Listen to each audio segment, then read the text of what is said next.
Spoiler, no, non è iniziata la fine del ciclo dell'era Ducati, possiamo però fare un'analisi approfondita. In questo dopogara vi spiego tutto, quindi guardatelo fino alla fine perché è successo ancora di tutto, ancora una volta ragazzi, ogni domenica ce ne sono di ogni. Alex Marquez che cade subito, poi suo fratello Mark, bandiera rossa con le polemiche sul regolamento, Bagnaia che è in un limbo, il dramma di Quartararo, Aprilia, veramente un thriller assurdo così come le gare di Moto3 e Moto2. Andiamo a vedere tutto nel dettaglio. Se non sei ancora iscritto iscriviti e attiva la campanellina per non perderti nessun video, intanto perché è gratis e poi perché usciranno presto dei contenuti veramente scottanti. Tac.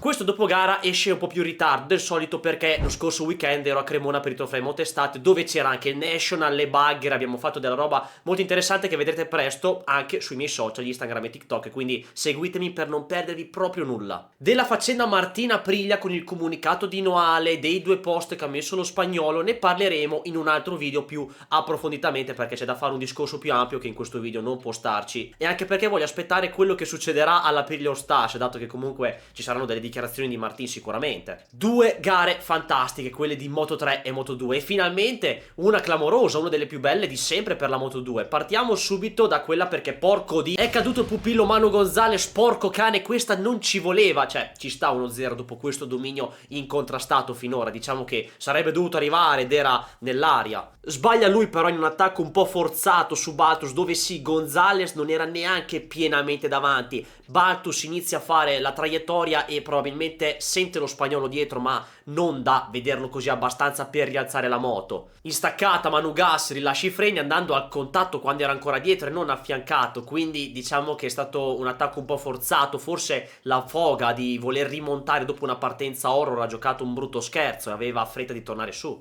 Prima della gara mi ero preparato comunque un discorsetto su David Alonso perché mi sembrava che piano piano stesse trovando confidenza e cazzo in gara era un toro imbizzarrito, sbatteva di qua e di là la moto, faceva attacchi molto aggressivi e dopo questa gara ho la conferma che sta venendo fuori. Ci vorrà ancora un po' di tempo ma nonostante un inizio difficile inizia ad emergere e forse è ancora un po' incostante, no, sul giro secco perché a volte passa dal Q1 e fisso nei 14 o nei 10 ancora non c'è, però il super talento che abbiamo visto in Moto3 lo sta iniziando a far vedere anche in Moto2, ci sono buone prospettive. E soprattutto che gara, come dicevo, della Moto2, finale thriller dove l'ha spuntata Senna Egius e Canette che l'ha preso in quel posto perché è sempre stato lì davanti e finisce giù dal podio in una gara dove prendere più punti possibile a Gonzalez era importante, facendo quarto non si è preso la leadership del campionato ma sono comunque appaiati e quindi se lo giocheranno fino alla fine secondo me. Anche la Moto3 è bella intensa, Rueda magico e il titolo va sempre verso la sua direzione, è proprio maturato al 100% e da ultimo a primo vuol dire che hai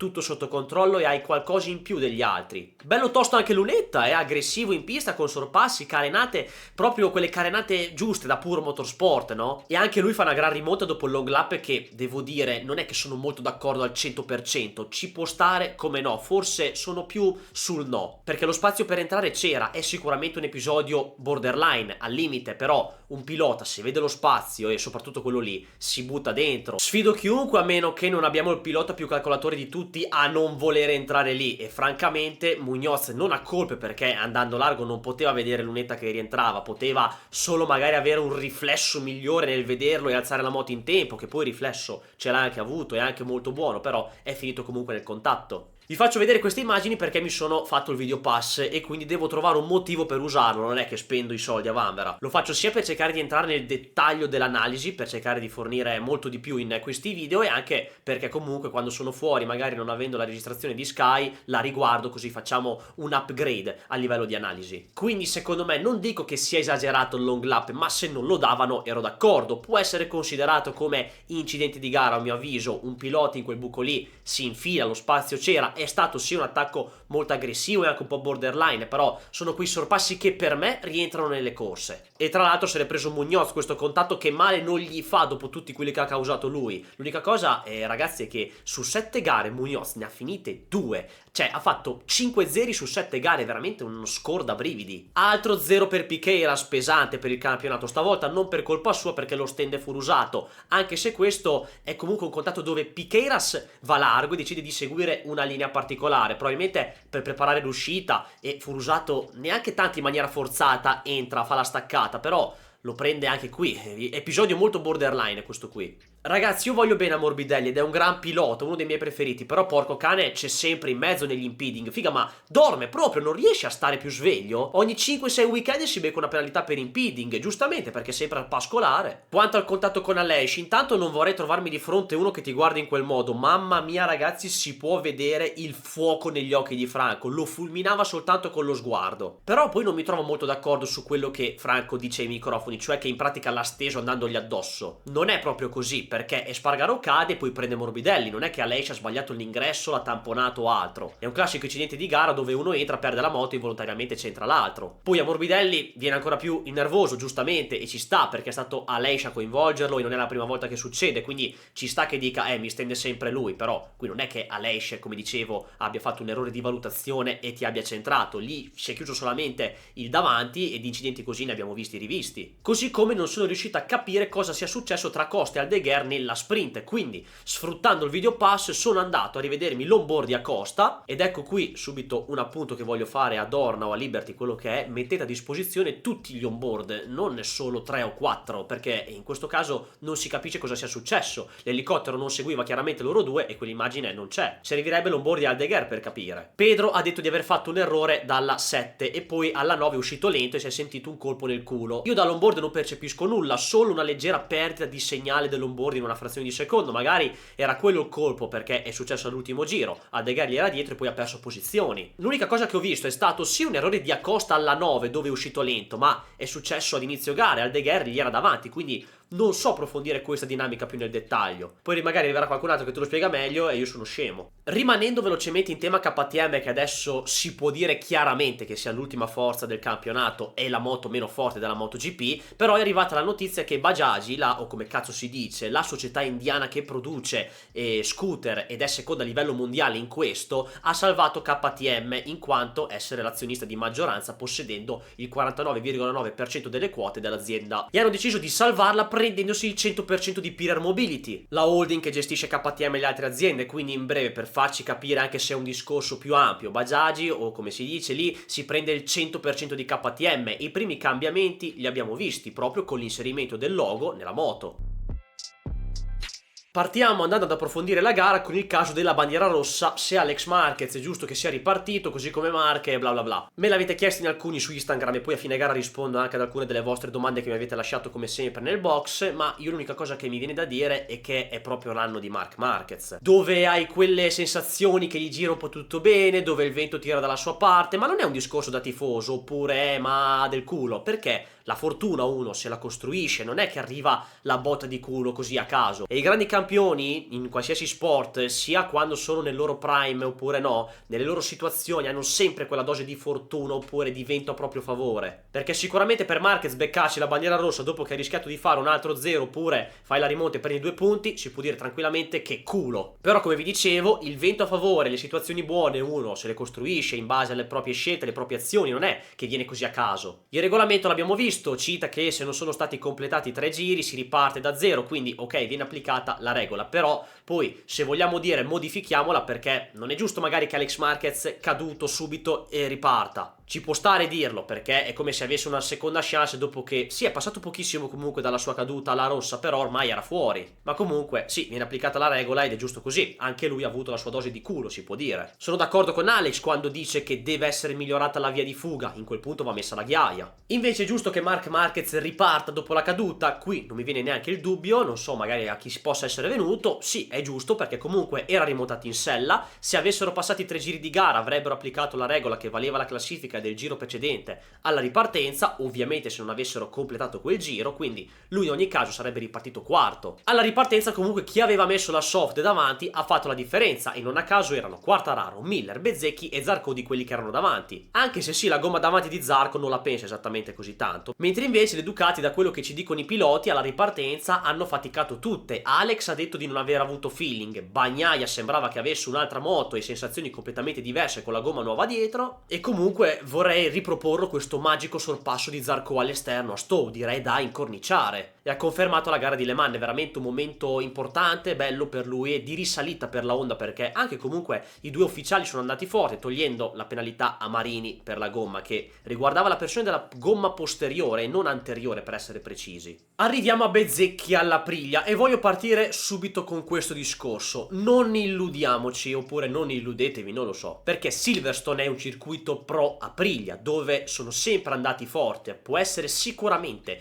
una buona iniezione di fiducia, di carica e voglia di far vedere a Martin che la moto c'è. Perché se Massimo Rivola viene a dire Orga, la nostra moto può vincere, è un'ulteriore conferma che lo spagnolo vuole andare via sfruttando quella clausola, senza parlare di allungare di 6 gare per vedere ancora la moto com'è, ma ne parliamo poi approfonditamente nel video dedicato. L'Aprilia ha sempre fatto un po' la differenza in queste condizioni, con basse temperature e soprattutto a Silverstone, quindi aspetterei a dire ecco, l'Aprilia è tornata. Sicuramente non è una moto scarsa e per me può essere la seconda forza del campionato, però al momento non lo è. Con Martin potrebbe esserlo, ve l'ho sempre detto, ma va detto che l'unico che l'ha fatta andare è stato Bezzecchi. Ha fatto una bellissima gara e soprattutto una grande rimonta sia nella sprint che nella gara. L'unica nota storta è stata la qualifica, perché da quello che abbiamo visto il venerdì Bezzecchi meritava di partire più avanti. L'Aprilia si vedeva che sin dal venerdì era veloce, e poi un'annata infernale perché si è fatto male pure Ogura e sarebbe stato interessante vedere il suo potenziale. Di Fernandez sapete che non ne parlo perché vabbè, lasciamo perdere, parlano i risultati. Però è stato un weekend dove sì, la Ducati ha faticato e tra poco ne parliamo, ma è stato un altro fine settimana con delle condizioni particolari e soprattutto c'era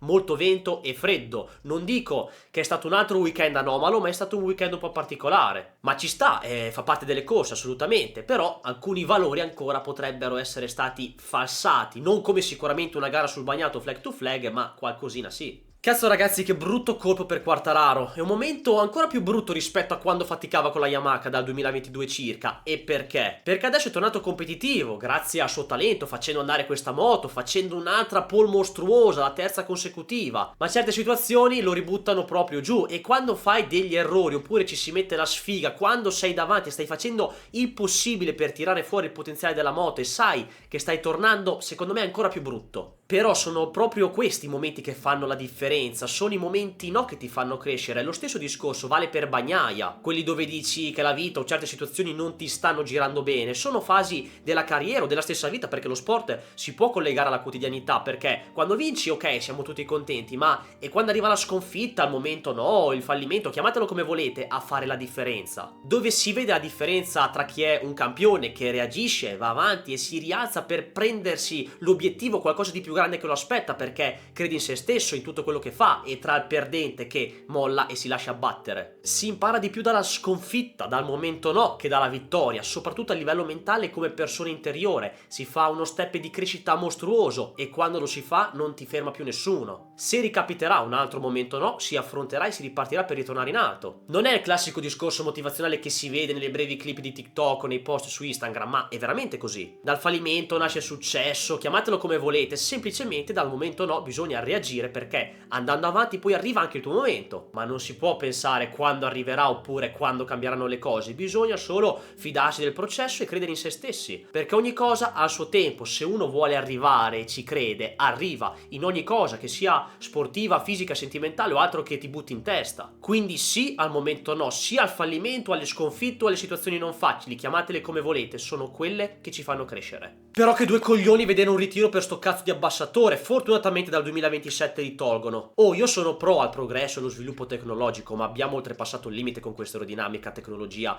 ed elettronica. Il pilota fa ancora la differenza, però la fanno a una certa anche gli ingegneri, la tecnologia. Questo è il mio discorso da uno che sta sul divano con la Coca Zero in mano. Poi se arriva Marc Marquez, un 8 volte campione del mondo, a dirmi con gli abbassatori la moto è più facile e meno tecnica, alzo le mani. Però toglieteli, perché non sono più moto queste. Torniamo a questo tipo di moto che hanno la loro giusta dose di elettronica. Il pilota fa ancora di più la differenza, anche se non la faranno mai. Poi Quartararo ci sta che debba puntare di più sul giro secco, perché in gara vengono fuori problemi della moto, di grip, e quindi il calo ci sta ed è una cosa prevedibile che sanno anche loro già dal venerdì. In questo GP di Silverstone si sono visti un po' i limiti della GP25 oppure GP24.9, chiamatela come volete, perché la differenza tra le due moto c'è. La 2024 rimane il gioiello di Dalligna, una moto praticamente perfetta che tutti sono veramente in grado di guidare. La moto di quest'anno invece ha questa lacuna sull'anteriore, ce lo conferma Bagnaia e lo sappiamo e lo stiamo vedendo, ce lo conferma anche Di Giannantonio che è la terza moto ufficiale e dopo la buona rimonta nella sprint aveva comunque detto che sta iniziando a trovare feeling sul davanti, anche se al momento è una stagione non facile per lui perché ce lo aspettiamo lì davanti e infatti in gara è tornata a faticare. Sono d'accordo con Bagnaia quando dice che Marquez sta nascondendo i limiti della moto, o forse il limite perché apparentemente è solo quello del davanti. E direi anche che ci sta perché un fenomeno, un 8 volte campione del mondo, con il talento di madre natura, li nasconde quasi sempre questi problemi, ci guida sopra, farebbe andare forte ogni cosa, perché interpreta la moto in un modo diverso col suo talento, ma questo discorso lo si può fare anche quando facevi i salti mortali con la Honda dopo che si era rotto il braccio, che aveva vinto delle gare mentre le altre facevano merdesimo, ma anche lo stesso Quartararo che guida sopra i problemi della Yamaha mentre le altre sono un po' più indietro. Poi secondo Bagnaia la moto di quest'anno e dell'anno scorso sono simili e lui sappiamo che ha questi problemi in ingresso,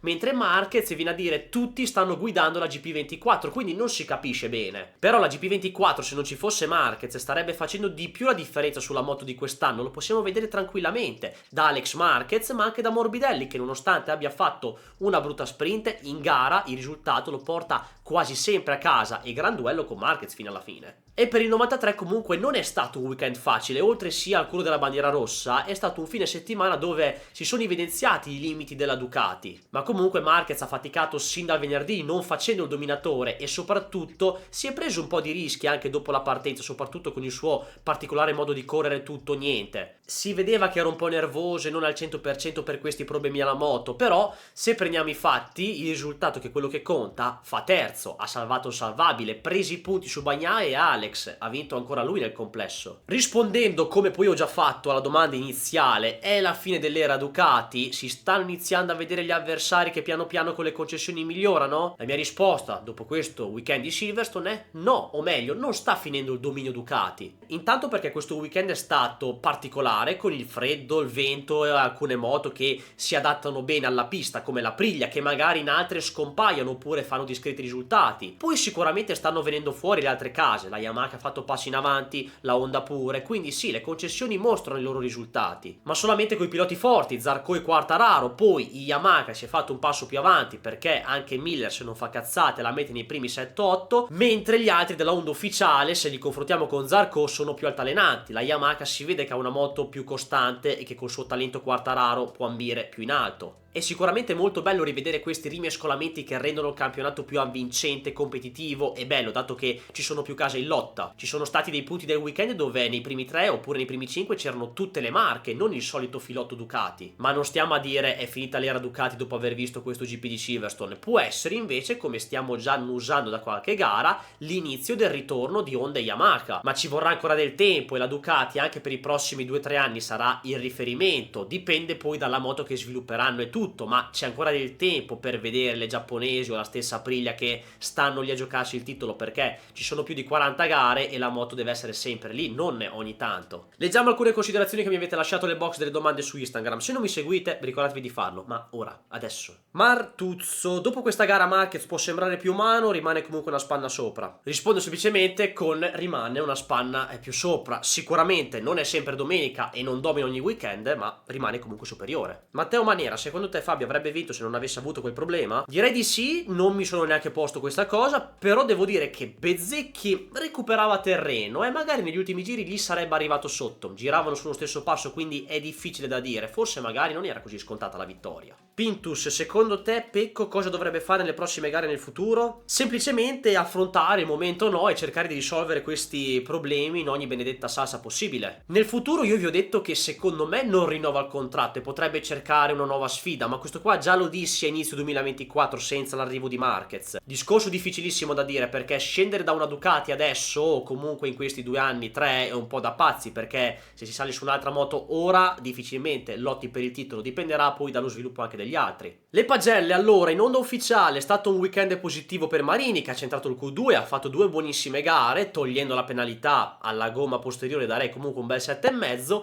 mentre do un 6 meno a Mir perché comunque l'ultima Honda ha fatto più fatica. In KTM si salva solo Acosta che fa come sempre possibile, anche a lui do un 7,5, mentre 4 a Binder che veramente anche lui irriconoscibile. Dal lato Tech 3 invece Viñales torna sottotono, non riesce ad entrare nei 10 nella practice, forse poteva agguantare il Q2 se non avesse avuto quel problema, ma in questa gara abbiamo rivisto il Viñales incostante. Voto 5,5, mentre do un 4,5 a Bastianini, che se mi viene a dire che ogni giro pensava di tornare ai box e ritirarsi, vuol dire che siamo proprio al patibolo. Team VR46 è ancora un po' in difficoltà, ma riesce a raccogliere qualcosa con Diggia in qualifica e con il podio nella sprint, ma in gara non è lo stesso del sabato, gli do comunque un 7,5, mentre do un da 6 a 7 per Morbidelli, che si è rifatti in gara dopo un inizio di weekend non facile. Dal lato Gresini, Alex Marquez si può considerare fortunato e col quinto posto salva il weekend, ma il sabato va forte, sia in qualifica e vincendo pure la sprint gli do un 8. Mentre Aldeguer è più sottotono, non è stato quello delle ultime gare, contatto con Acosta nella sprint, sì ok, però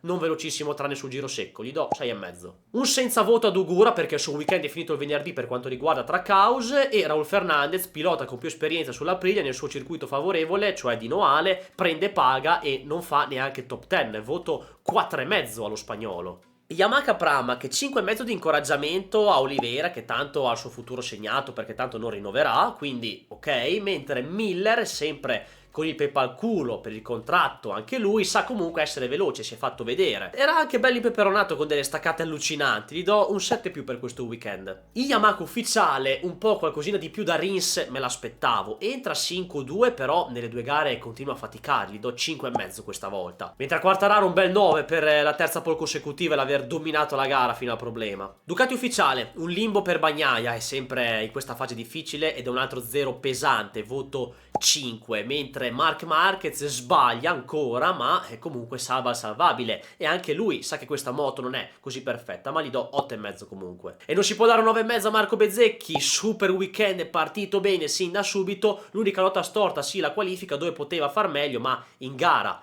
ha fatto vedere quello che avrebbe potuto fare anche nella sprint. Fosse partito più avanti magari anche lì avrebbe agguantato il podio. Un bel 9 anche a Johan Zarco, che conferma il risultato di Le Mans, e Sonia Chantra sempre dietro ai tester, dai quali si becca dai 2 agli 8 secondi.